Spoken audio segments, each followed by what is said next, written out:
vayáis buscando en vuestra Biblia la primera carta de Pedro. Primera carta de Pedro. Y vamos a empezar leyendo algunos versículos que se encuentran en el capítulo 5. Primera de Pedro, capítulo 5.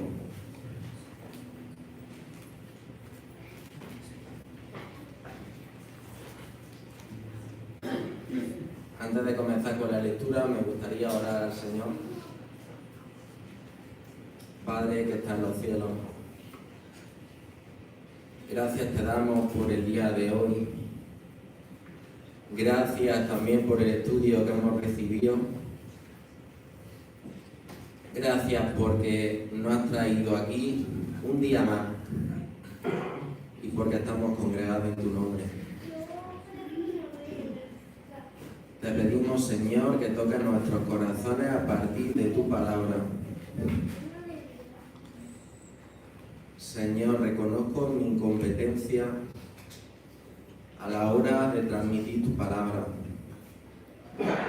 Pero te doy gracias, Señor, porque tú eres capaz de traspasar tu canal de bendición a partir de recipientes rotos. Así que te pido que tú seas exaltado en esta mañana. Que tu palabra cale hondo en nuestros corazones. Que no sea un mensaje superficial que hoy oímos y mañana desechamos o olvidamos, sino que realmente nos sirva para crecer en el conocimiento de tu gracia. Te lo pedimos a ti, Señor, invocamos tu nombre, en el nombre de Jesús. Amén. Este barco que estáis viendo aquí quizás os suene. Sabéis que me refiero a un barco conocido como el Titanic. Y aconteció que en abril del año 1912 podría decirse, ¿no?, que todo el mundo civilizado se sintió consternado por el hundimiento de este barco. Una de las causas de esta tragedia fue que los que armaron el barco y muchas autoridades marítimas creían que este barco jamás podría hundirse. Digamos que en el casco de la nave había varios compartimentos, así que la teoría que ellos tenían era que si se averiaba alguna parte, la otra se cerraría y el barco no se hundiría. Así que el Titanic no habla de una obra de confianza humana exagerada. Y como tenían tanta confianza, lo que hicieron fue ir a toda velocidad por ciertos mares en los que había ciertas placas de hielo, y ya sabéis la historia. Al final, el Titanic se hundió. De hecho, por ser el primer viaje y porque tenían tanta confianza, los compartimentos no habían sido bien cerrados. Se habían descuidado. Te hago la siguiente pregunta. ¿Cómo va tu vida? ¿Estás plenamente confiado o confiada en que tu fe siempre se mantendrá intacta? ¿Hay en tu vida algunos compartimentos que no están bien protegidos, que no están bien cerrados y por tanto se puede hundir tu fe como el Titanic? Con este mensaje te hablo a ti, hermano. Si sigues cediendo ante las mismas tentaciones día tras día, semana tras semana, año tras año. Te hablo a ti si estás sufriendo por algunas tentaciones y estas son fuerzas muy potentes que pueden llegarte a abandonar tu fe. Te hablo a ti, hermano y hermana, que quizás te sientes débil, frustrado y no sabes cómo combatir ciertas tentaciones que se presentan en tu vida como envoltorios muy bonitos. Me dirijo a ti, si ahora mismo estás relajado en tu vida espiritual, si la rutina, el ocio consumen todo tu tiempo, y te das cuenta que van pasando los días, van pasando las semanas y sigues absolutamente igual. Pero también me dirijo a ti. Si directamente no eres consciente de estas cosas y estás viviendo la vida muy tranquilo, quiero por tanto que empecemos leyendo en Primera de Pedro. Creo que dije capítulo 4, me equivoqué, el capítulo 5. Capítulo 5 de Primera de Pedro. Ahí tenemos el pasaje. Dice lo siguiente el apóstol Pedro: sed sobrios y velad, porque vuestro adversario el diablo, como león rugiente, anda alrededor buscando a quien devorar. Al cual resistid firme en la fe, sabiendo que los mismos padecimientos se van cumpliendo en vuestros hermanos en todo el mundo.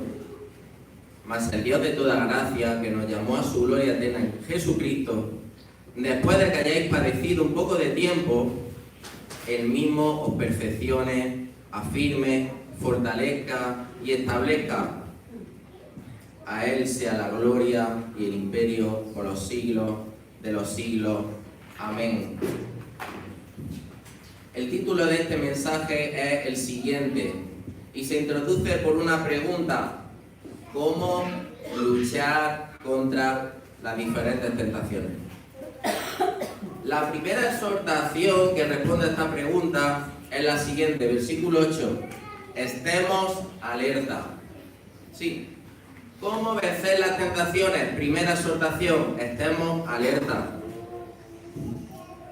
Y cuando aquí hablamos de estar alerta, aquí hay dos verbos que podemos encontrar en el texto que están en modo imperativo, dos órdenes.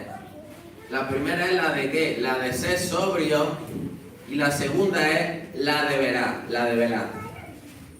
Hermano y hermana, a ningún soldado que está en una guerra montando una guardia se le ocurriría hacerla estando borracho, ¿no? Ni tampoco se le ocurriría estando dormido. Por tanto, el hecho de estar alerta incluye estas dos exhortaciones: ser sobrio y velar. En primer lugar, cuando le está hablando aquí de espíritu sobrio, la sobriedad de la que aquí habla el apóstol Pedro está hablando de lo opuesto a la borrachera, lo opuesto a la embriaguez.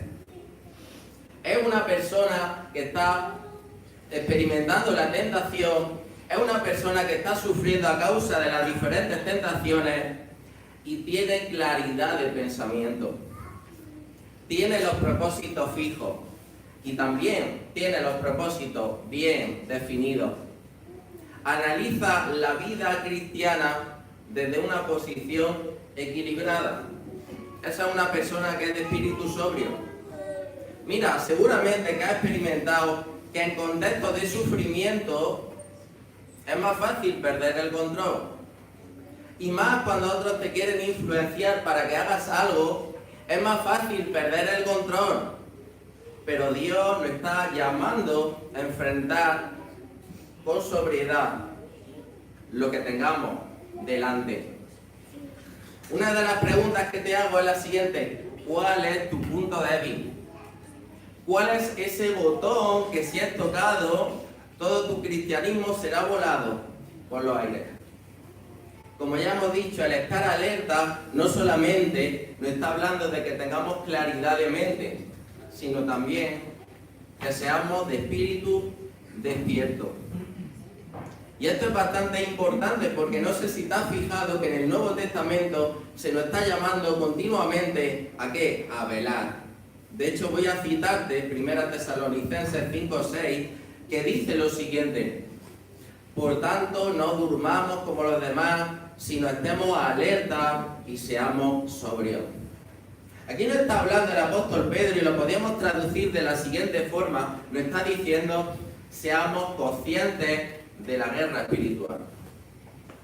En nuestra vida somos probados y esto es usado en positivo por Dios. Dios está purificando nuestra vida, Dios está purificando nuestra fe.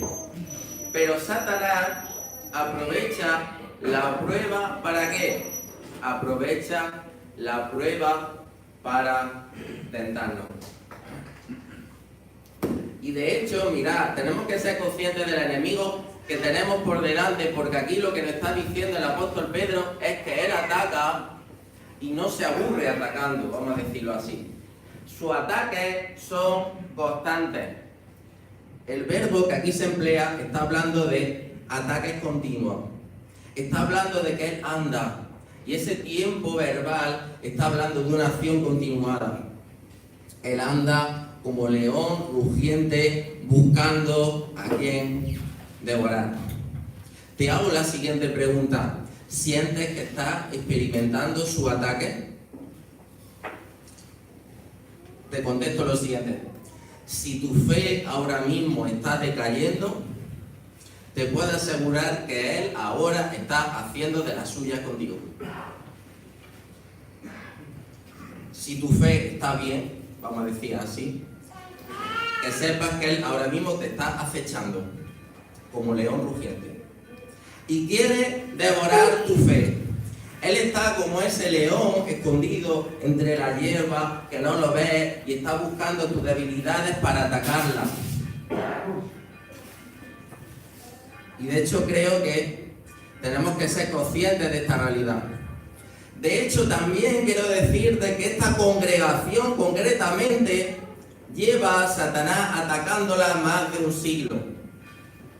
De hecho, no sé si conocerás un poco de la historia de esta congregación, pero puedo hablarte de que en julio de 1948 una serie de hombres entraron a esta congregación, golpearon a algunos que tuvieron que ir a la casa de socorro después, entrando al grito de ¡Viva la Virgen! ¿Sabías esta historia? Satanás quiere atacar tu vida espiritual, pero también concretamente Satanás quiere destruir esta congregación. Un día yo estaba en mi parcela y estaba una paloma de tantas que tiene mi padre, tenía la pata rota. Y yo observaba que un gato estaba así acechando a la paloma. Y yo estaba con un tío mío y yo le decía, mira gato, va a atacar a la paloma, que está débil. Y entonces este tío mío me dijo, sí, el reino animal es muy cruel porque busca las debilidades y no ampara a los débiles, sino que los débiles atacan y obviamente se los comen. Entonces yo me quedaba, ¿no?, con esta idea. El felino mirando las debilidades para atacar. ¿Cuáles son tus vulnerabilidades? ¿Cuáles son tus debilidades que ahora mismo Satanás está acechando? Él quiere acabar con tu fe. ¿Recordáis el apóstol Pedro lo que le dijo al Señor? Bueno, le dijo muchas cosas, pero concretamente quiero llevarte a lo siguiente. Le dijo el Señor Jesús al apóstol Pedro: Simón, Simón, mira que Satanás os ha reclamado para zarandearos como a trigo, pero yo he rogado por ti para que tu fe no falle, y tú, una vez que hayas regresado, fortalece a tu hermano. Y ya sabéis lo que pasó. Satanás zarandeó a Pedro y al resto de los discípulos sí. Pedro, que en un momento dado fue muy echado para adelante y le dijo al Señor que allá donde fuese le iba a acompañar y que nunca lo negaría. ¿Qué pasó con Pedro? Lo negó 3 veces. Pero no sé si recordáis lo que pasó en Getsemaní. ¿Qué es lo que le dijo el Señor a Pedro y a otros 2 más? Que velasen. Pero no lo hicieron, no velaron. Y cuando vino el momento de la dificultad, cuando vino el momento de la prueba, cuando él se encontró en el patio del sumo sacerdote Caifás, ¿qué es lo que hizo? No veló y por tanto negó a Cristo 3 veces. ¿Cuál fue la consecuencia? La consecuencia fueron lágrimas amargas, un profundo sentimiento de decepción consigo mismo y la necesidad de ser restaurado por Cristo. Aunque también hay una parte buena, su propia caída y arrepentimiento sirvieron como para capacitarlo, para cumplir las palabras de Jesús, que le dijeron: tú, cuando hayas vuelto, fortalece a tu hermano. Porque de hecho Pedro es lo que está haciendo ahora aquí a través de su carta. Está fortaleciéndonos a nosotros. Es lo que el apóstol Pablo está haciendo en este momento. Pero aquí vemos la necesidad de velar, la necesidad de estar alerta. Mira, hay un autor que dice lo siguiente: el diablo no duerme, ni la carne está muerta todavía. Por lo tanto, nunca debemos de abandonar la preparación para el combate, porque a la derecha y a la izquierda están los enemigos que nunca descansan. No te engañes, el diablo nunca descansa. Siempre la iglesia está en su foco, siempre está acechando, anda como león rugiente buscando a quien devorar. Seguramente que habéis visto alguna vez algún documental de las dos. No sé si a veces todos habremos terminado de ver los documentales de las dos, porque normalmente nos dormimos, ¿no? Es la hora de la siesta.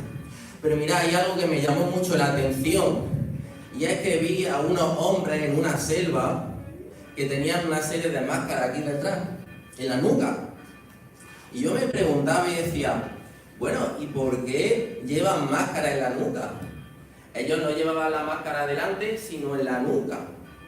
Y luego seguí viendo el documental y resulta que era porque los felinos atacaban a la espalda. Así que ellos iban prevenidos. Si veían una cara, el felino en ese caso no los sorprendía por la espalda. La pregunta que te hago es la siguiente: ¿irías tranquilamente por la selva como cuando vas al Corte Inglés a comprar? Seguramente no.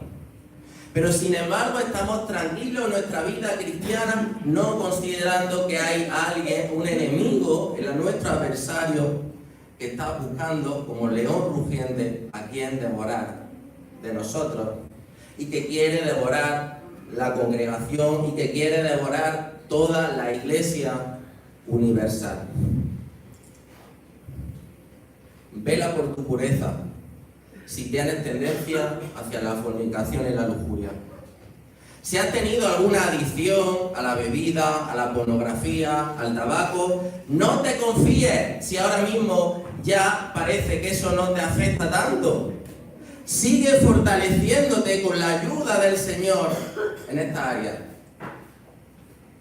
Vela por tu avaricia si tienes cierta tendencia materialista o amor al dinero. Vela por tu paz y tranquilidad si eres propenso a enfadarte o a perder los papeles. Vela por tu ánimo, por tu gozo si eres propenso a amargarte. Vela por tu autocontrol si tienes tendencia a enfadarte. Y todo esto puede incluir dejar ciertos hábitos, no frecuentar ciertos lugares, abandonar ciertas amistades y obviamente cultivar una disciplina devocional. Vela también por la reconciliación.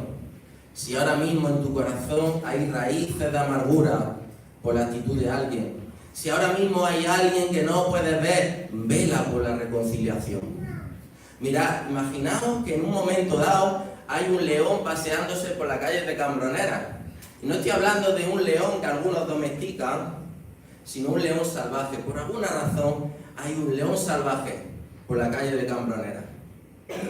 Y entonces, ¿qué es lo que pasaría? Que si nosotros estamos aquí dentro, corriendo cerraríamos esa puerta y esperaríamos a que viniese los de la Asociación Protectora de Animales, la policía o la Guardia Civil, a que tomase a ese león, lo tranquilizase con datos tranquilizantes o con lo que sea y se lo llevase, ¿verdad? Ahora voy a poner la siguiente tesitura. Imaginaos que alguno de nosotros, estando en esas circunstancias, nos da por abrir la puerta. ¿Qué pensaríais del que hace eso de nosotros? Diría, este está loco, pero ¿cómo se le ocurre? Este quiere que el león nos coma. Sin embargo, no tenemos mucho problema en abrirle la puerta al león, acumulando raíces de amargura. Mirad lo que dice el apóstol Pablo. Airaos, pero no pequéis. No se ponga el sol sobre vuestro enojo. Esto quiere decir que no estés con un enfado día tras día contra una persona.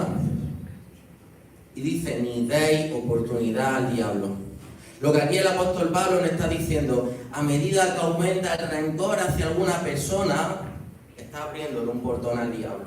Le está abriendo la puerta a la congregación, a aquel león que ha venido para destruir. Segunda exhortación que tengo, ¿cómo resistir la tentación? Hemos hablado de estar alerta. La segunda es, estemos firmes. Estemos firmes. Y tengo buenas noticias. La primera de ellas es que el enemigo, como hemos dicho, no se cansa. El enemigo es fuerte, pero podemos resistirlo. Podemos resistirlo. De hecho, nos lo recuerda también Santiago, en su capítulo 4. Santiago 4:7 dice lo siguiente: por tanto, someteos a Dios, resistid pues al diablo, ¿y qué sucede? Y huirá de vosotros. Huirá de vosotros, pero luego volverá, está claro. Pero podemos combatir, podemos vencer.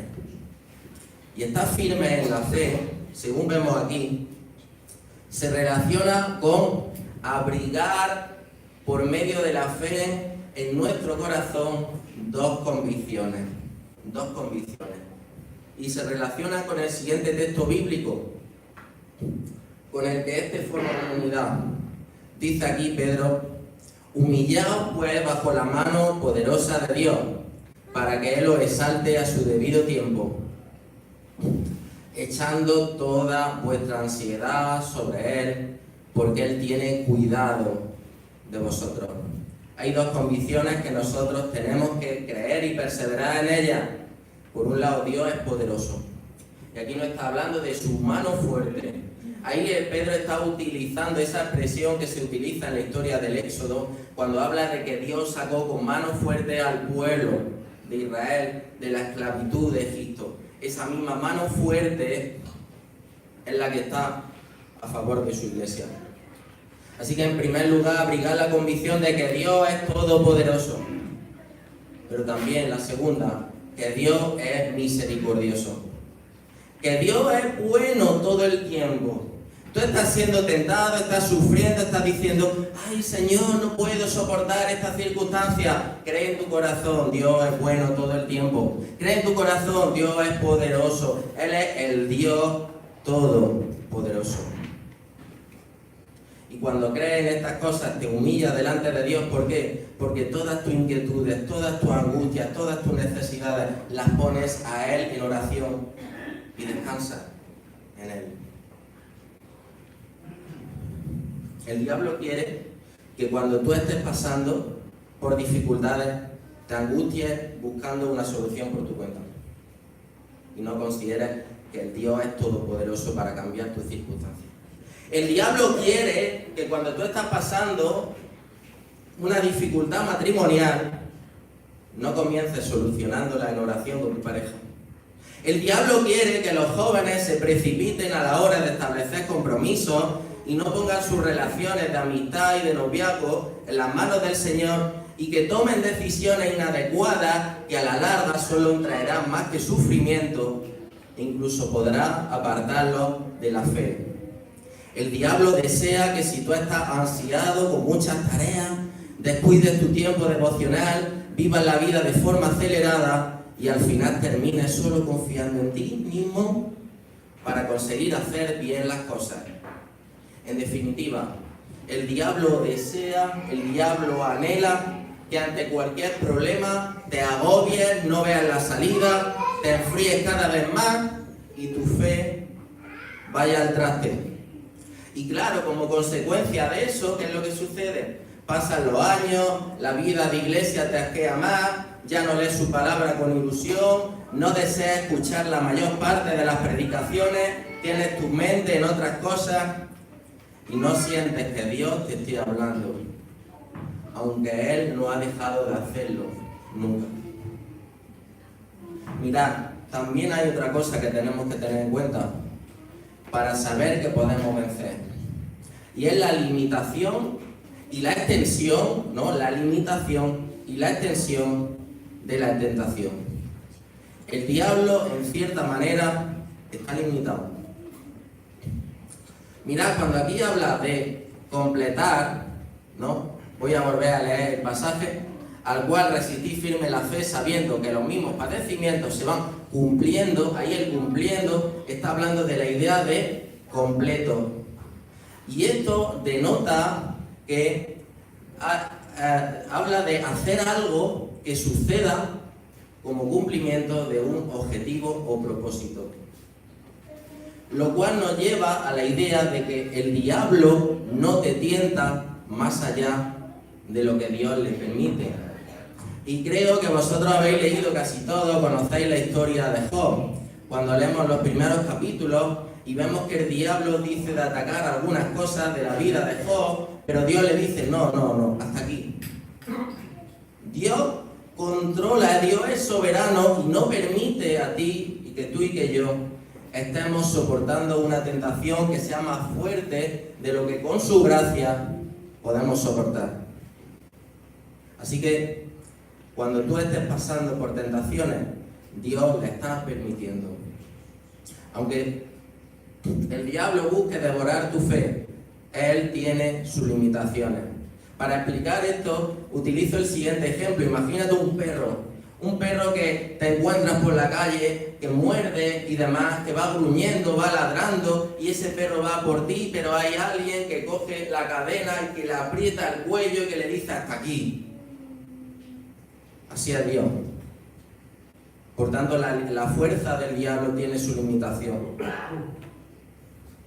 Pero aparte de eso, también debemos de considerar lo siguiente para estar firmes. Y lo he llamado la universalidad de la tentación. Y da, bueno, esto de la universalidad de la tentación, ¿quién es? Te hago la siguiente pregunta. ¿Te has sentido algunas veces como el más desgraciado del mundo? Quizás te habrá pasado que estás sufriendo, estás experimentando ciertas tentaciones y piensas que lo que tú soportas es mucho mayor de lo que otros soportan. Incluso puede pasarte que banalizas el sufrimiento que otros están experimentando. Y eso te llena de orgullo. Y ya sabéis lo que pasa cuando te llena de orgullo. Dios resiste a ¿quiénes? A los orgullosos. Sientes que tu valle de sombra de muerte por el que estás pasando es superior que el de cualquier otro. Incluso podrías llegar a pensar que Dios se está cebando especialmente contigo, o que simplemente a ti te han mirado un tuerto. No. Pero aquí habla Pedro lo siguiente, lo que hemos leído. Resistid firme en la fe sabiendo algo, y es sabiendo que los mismos padecimientos se van cumpliendo en vuestros hermanos en todo el mundo.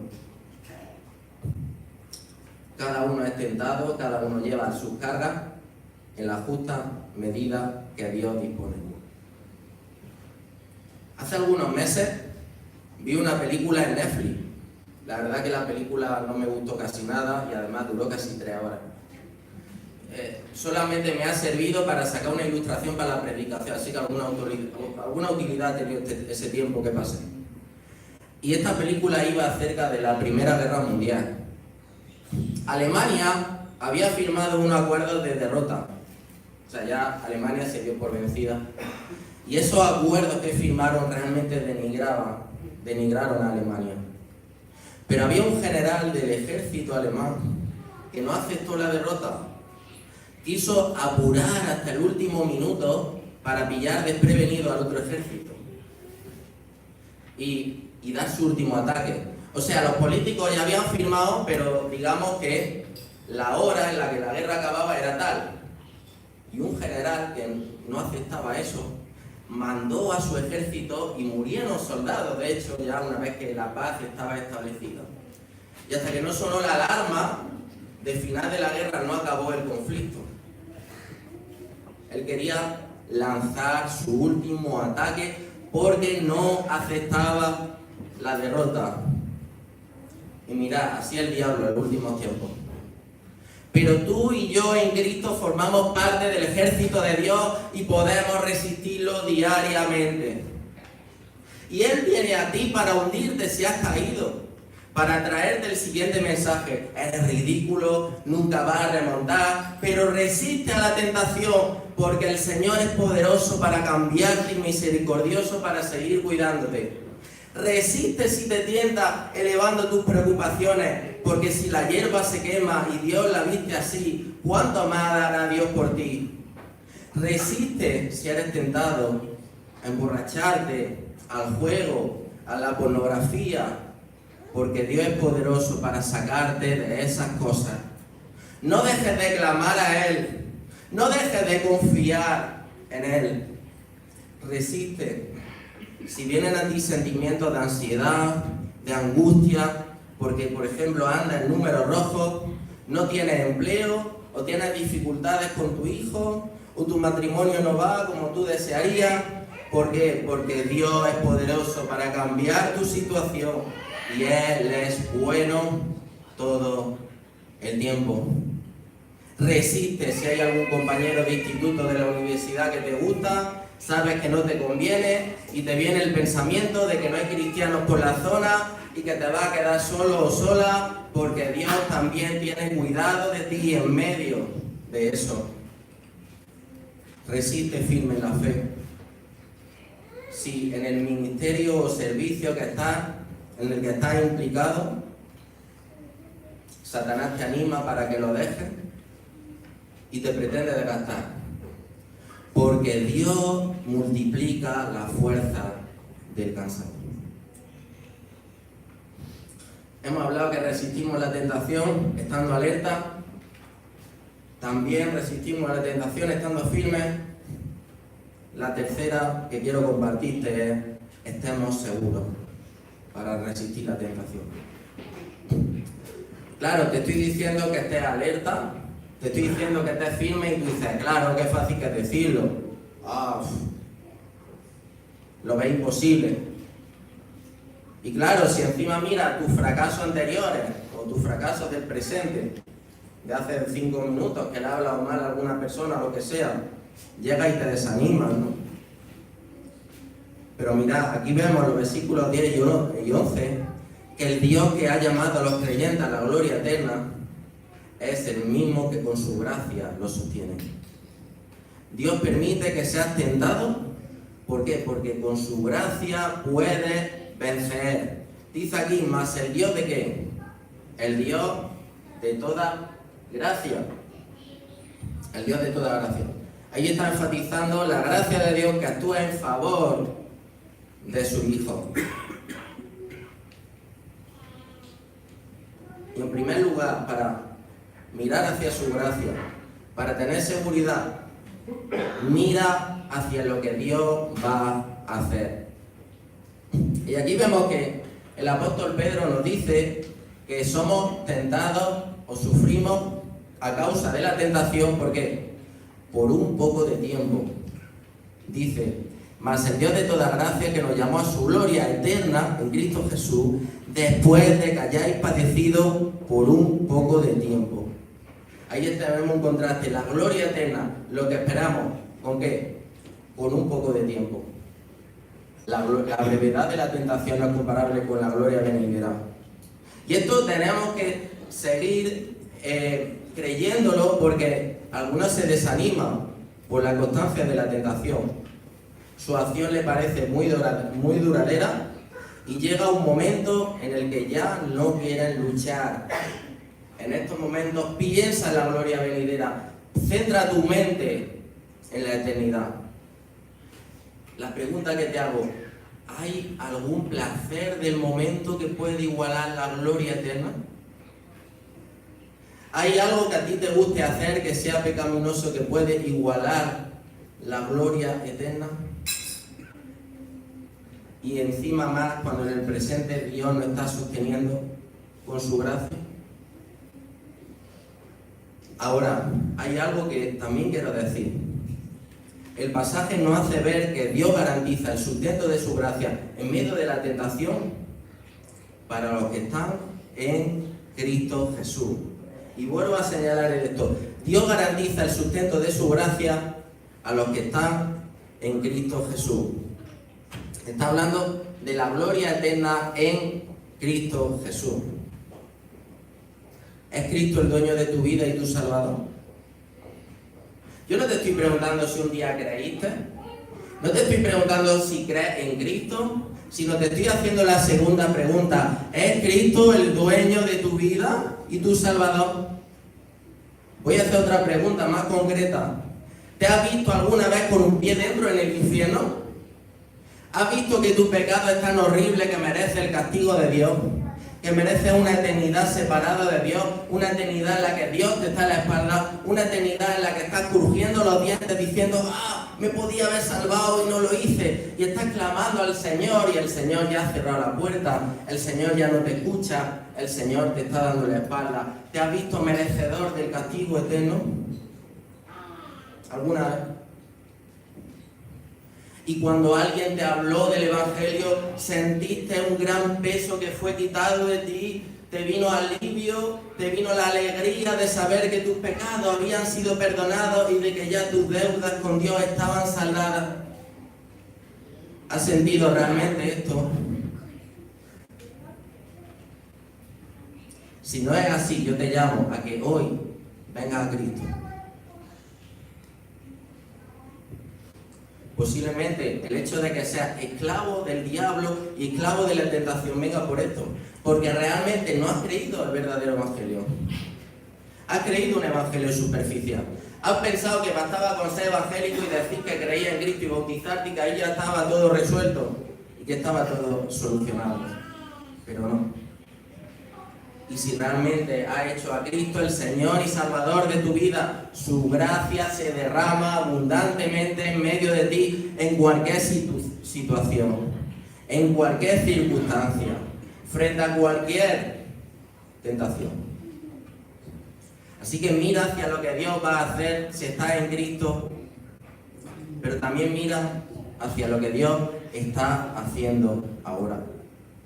Cuando aquí está hablando de perfeccionar, establecer y los otros verbos, el tiempo que se utiliza aquí en el idioma griego es un tiempo que no solamente lo está hablando de algo que pasará en un futuro, sino de algo que ya Dios está haciendo y que tendrá su culminación en el futuro. En medio de la tentación, el Señor te está, dice aquí, perfeccionando. Él te perfecciona. Y esto quiere decir que Él lo que está haciendo es supliéndote los elementos necesarios de tu carácter para hacerte maduro.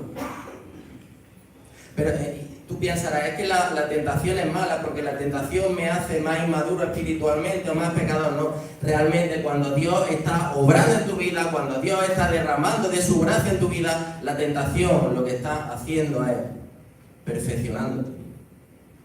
Pero también Él te está afianzando. Él te está afirmando y esto es que te está dando mayor capacidad de soportar bajo presión. Pero también en medio de la más terrible tentación, la más fuerte, Él te afirma. Ya lo hemos visto. Y la siguiente es, Dios te fortalece. Satanás quiere desgastarte, pero Dios te fortalece para que puedas resistir. Y ya por último, como corona de los otros tres, nos dice que lo que Dios hace con nosotros es establecernos. Él te establece. Él te sitúa en un lugar en el que ya no te mueves, seguro en Cristo y seguro en su palabra. O sea, fíjate, por un lado, Satanás te está estorbando, pero Dios te está estableciendo en medio de las tentaciones.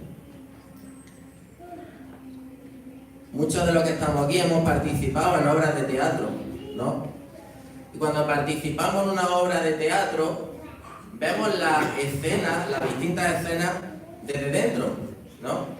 Pero cuando somos meros espectadores, no vemos detrás de la escena, sino que simplemente vemos la proyección de la actuación desde fuera.